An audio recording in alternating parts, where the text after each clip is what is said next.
They called it a monster, not because it was fast or graceful, but because in June 1941, on a narrow Lithuanian road, a single Soviet tank did something no one expected.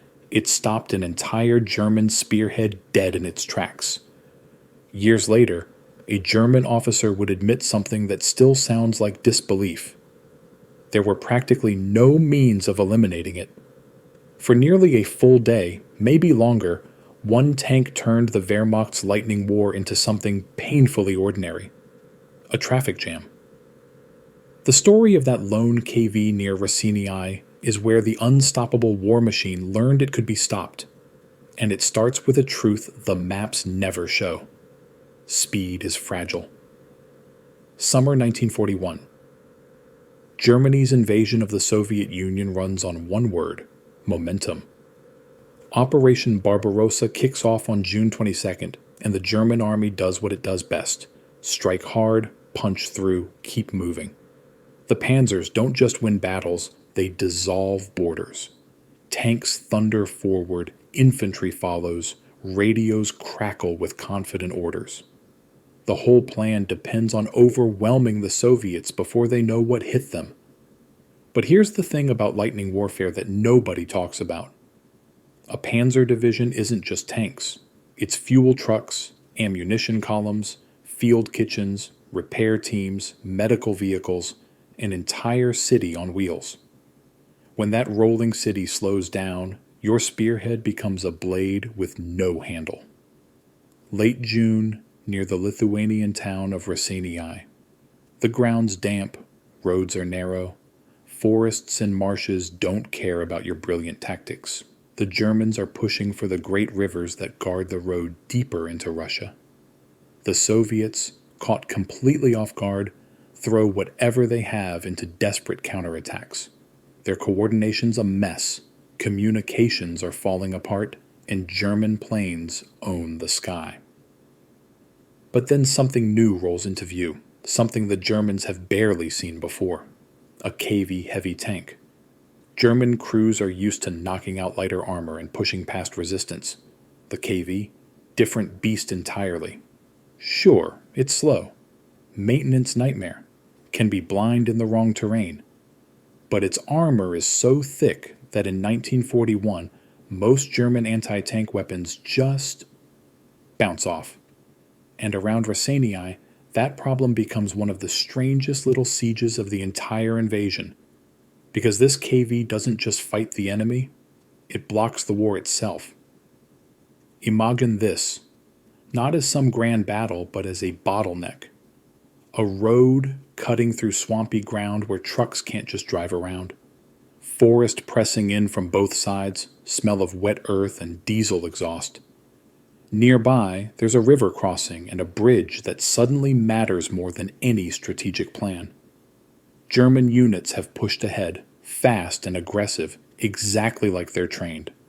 But now they're stretched thin, which is always the risk. Behind them, the supply columns are the heartbeat keeping them alive: fuel, ammo, food, replacements. Then that heartbeat meets Soviet steel. A heavy tank. Accounts differ on whether it's a KV-1 with its anti-tank gun or a KV-2 with that massive howitzer turret, appears behind German lines. And instead of attacking or retreating, it makes a choice. It parks itself directly on the road. Not hidden. Not angled for cover. Right there, like someone dropped a boulder from the sky.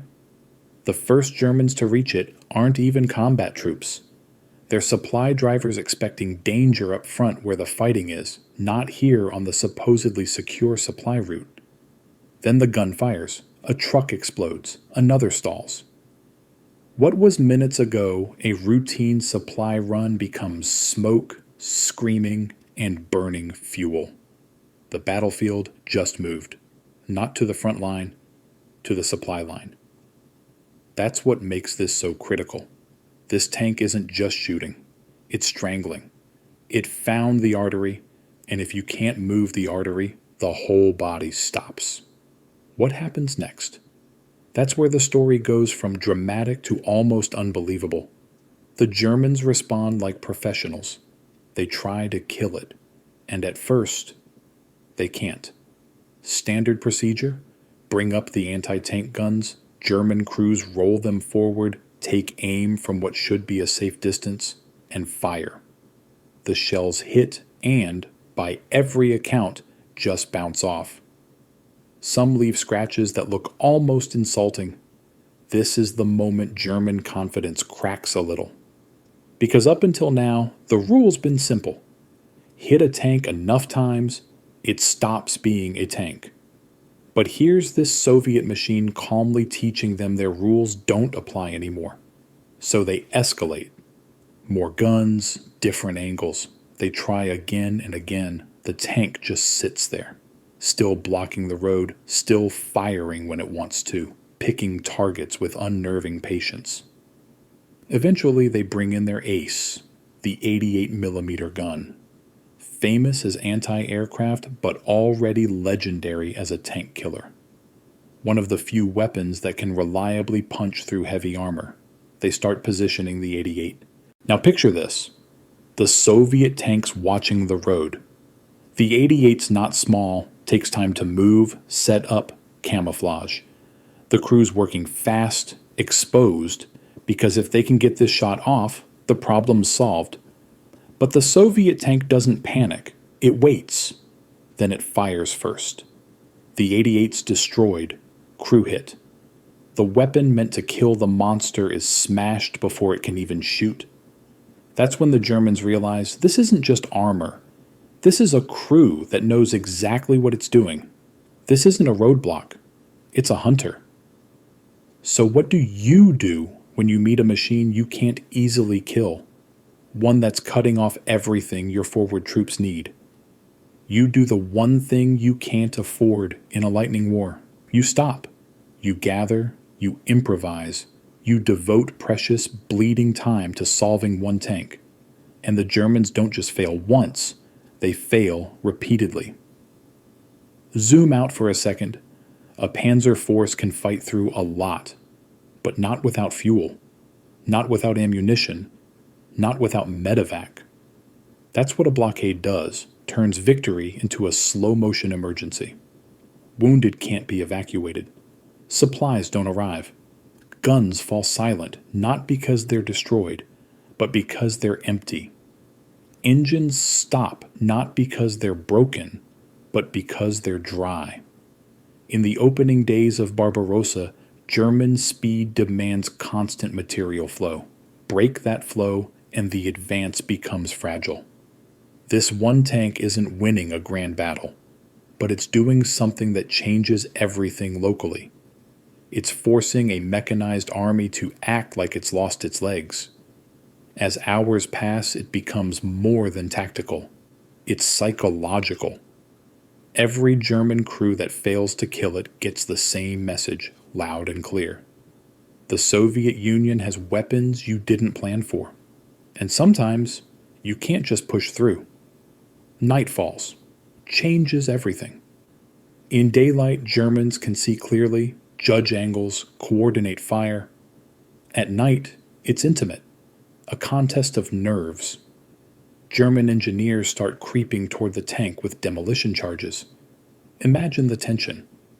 Men crawling through wet ground carrying explosives, knowing one burst from the tank's machine guns could erase them from the darkness.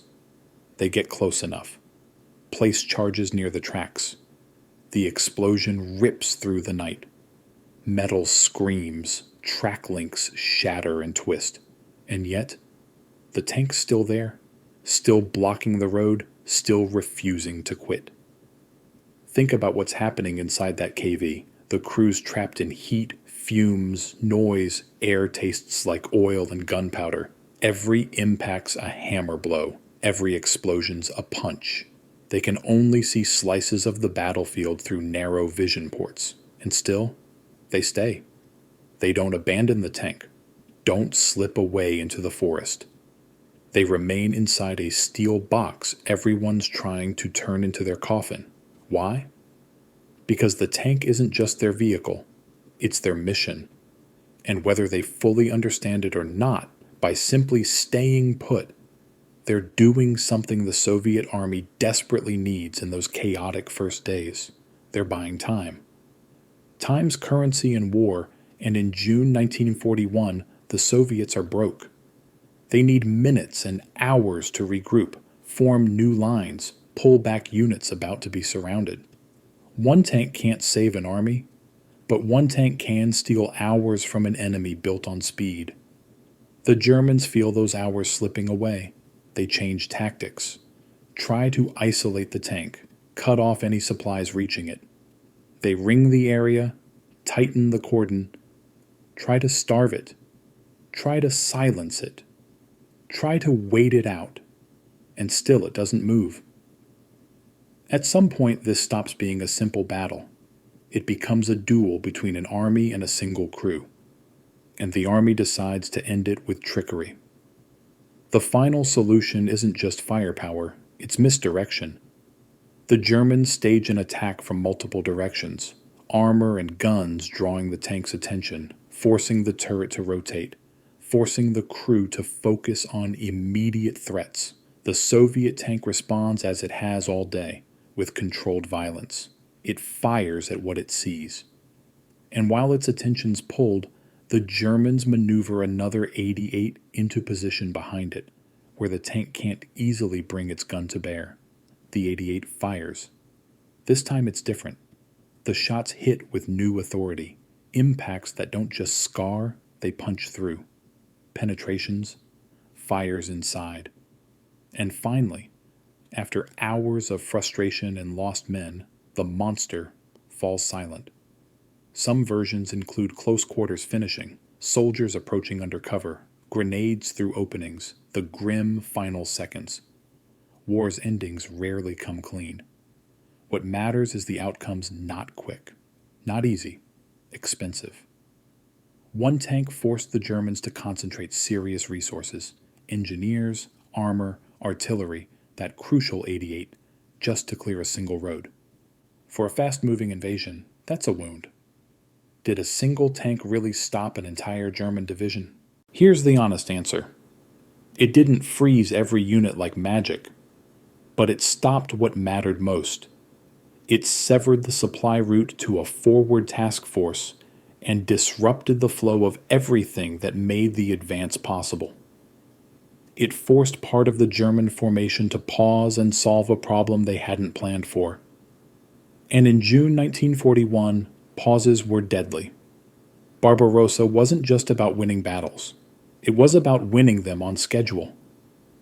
German planning assumed rapid collapses, quick river crossings. Every delay, even local, could pile up. Hours became days, days became weeks. And the deeper they pushed, the longer their supply lines stretched, the more vulnerable those lines became. One tank didn't decide the war, but it revealed the war's hidden truth. The invader's greatest strength, speed, is also its greatest vulnerability. Break the supply line, and speed becomes weakness. The legacy goes beyond symbolism. These early clashes with Soviet heavy armor produced real consequences. Germans already had the 88 and heavier guns in development, but encounters with KVs and T-34s reinforced the urgent need for stronger anti-tank weapons and new tactics. The KV on that road wasn't just stopping trucks, it was forcing adaptation. A warning delivered through steel. For the Soviets, this story hints at something the Red Army would eventually master, turning stubborn defense into organized delay. In 1941, they often fought in scattered, desperate pockets. Later, they'd build defenses that were deliberate, layered, brutally effective. But here, on that road near Raseiniai, you glimpse the future for a moment. A small unit refuses to collapse, and in refusing, changes the rhythm of everything around it. There's a human mystery at the heart of this story. For all its fame, the crew themselves remain mostly anonymous. What happened to them isn't perfectly documented. Some accounts say German soldiers recovered the bodies and buried the crew with military honors. recognizing the stubborn courage they'd just spent a day fighting. Other versions suggest the crew may have escaped during the night, slipping into the forests while the Germans reorganized. The truth's hard to pin down. And maybe that uncertainty is its own lesson. History doesn't always preserve names. It preserves impact. The impact here is unmistakable. A handful of people inside a metal machine held their ground so stubbornly that the enemy wrote about it, studied it, retold it, not as propaganda, as a confession. The fighting around Raseiniai ended with Germans continuing their advance. The invasion rolled on. The map kept moving east. But if you listen closely, you can hear something beneath the engine roar. A warning that the Soviet Union wasn't going to collapse neatly. A warning that new machines had entered the battlefield. And a reminder that war isn't only won by the side with the better plan, but by the side that can survive when the plan fails. Because plans break, schedules slip, and sometimes the smallest delay, one day, one road, one tank, ripples outward in ways no one can predict. In a war of millions, it's tempting to think individual acts don't matter. Raseiniai suggests the opposite. Sometimes history turns, not dramatically, not all at once, but slightly, stubbornly, on a few people who decide to stay in place when everything's telling them to run. A road in Lithuania, a heavy tank, an army forced to stop and think, and a reminder written in smoke and steel that momentum is never invincible.